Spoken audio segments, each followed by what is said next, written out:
To celebrate my 21st birthday, and I'm really, really appreciative of that.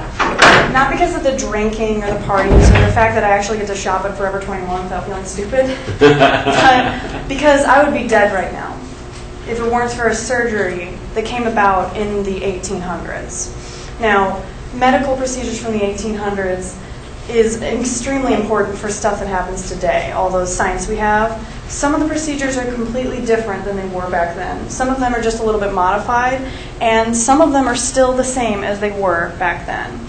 And if it weren't for them, I wouldn't be telling you about this right now. Okay, so the surgery that I got was open heart surgery, and I got all this information about it from MedlinePlus.com, May 2010. And you can still see my scar for the people in like the close-up rows. That's how big it is for everybody who can't see it. And the original way they did it was making a large incision on the chest. Mine's from about here to here. And you make a large incision, open up the chest cavity, and directly operate on the heart. Now, the new way they do that is they make a very small incision and operate with robotic equipment and cameras. It's very precise, and that's what they use now. But the way I got it done was the original way, and it's not that bad. I just really, really wanted mac and cheese after it was done.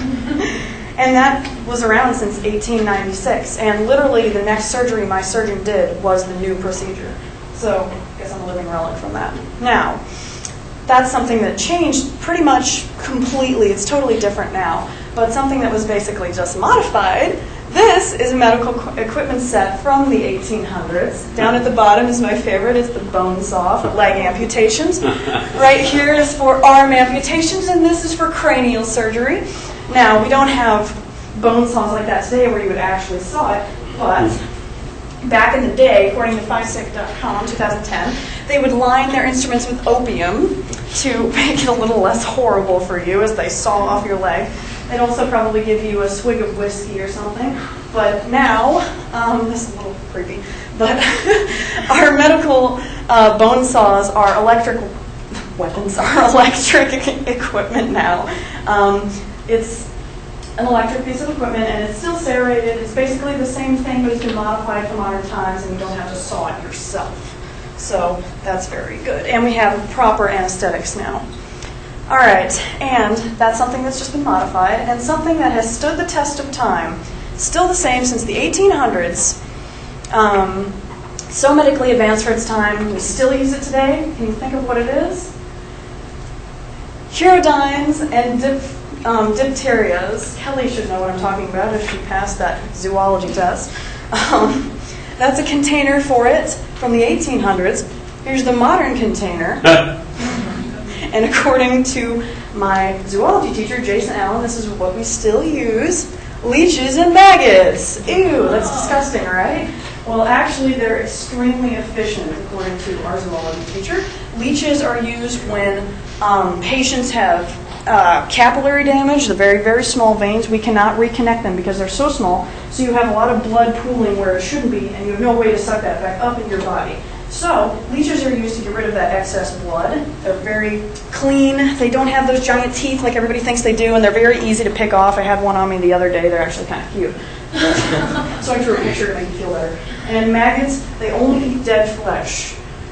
I know that sounds disgusting, but when you have a wound that has stuff that's dying, like you've gotten an amputation and there's skin on you that you don't need anymore, it prevents infection, it's very clean, and it's a very efficient way to clean out a wound. There was one on LiveScience.com, April 2005. There was an article, a lady tried every different procedure, and this was the cleanest way to get her not infected. She would have had to amputate her leg if she didn't use maggots. So they're very good. They're not as gross as everyone thinks they are.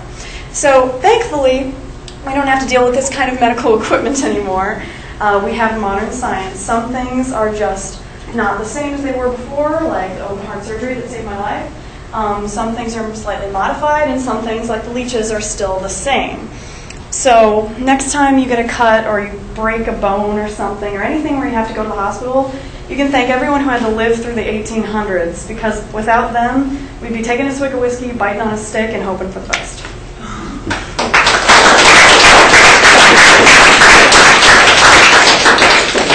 Thank you.